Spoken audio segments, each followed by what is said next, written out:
Hello guys, ting hapon. Gikan ta sa eskwelahan, naghimo og DTR. Nya. Taguman. Afterwards, nili na ko semua guys. Tungod sa kainit sa panahon guys. Imbis dili ko maganan mag-electric fan guys. Napasuwabi man jud ang kainit guys. Mo to mag-electric fan na lang ko guys. So tanawa dira ko electric fan guys. Grabe jud kalimot guys. Kinahanglan mainom jud kag tubig ron para di ma-dehydrated. Kinahanglan pag-uhaw inom og tubig.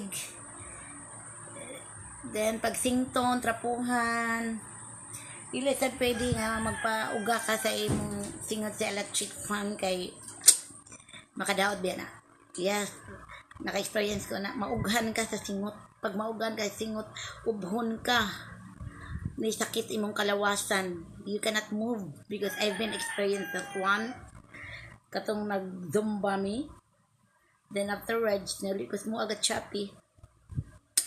Pag uli na ako, pagabi na, natuog ko, astang kapuyas ng lawas. Di na ako malihok ang akong lawas. O, giubo ko. Sumanang mas mayo pang mag-electric fan kadaan before ka sington o kung sington manggani ka trapuhi muna ka mag-electric fan. Mara to guys, bye!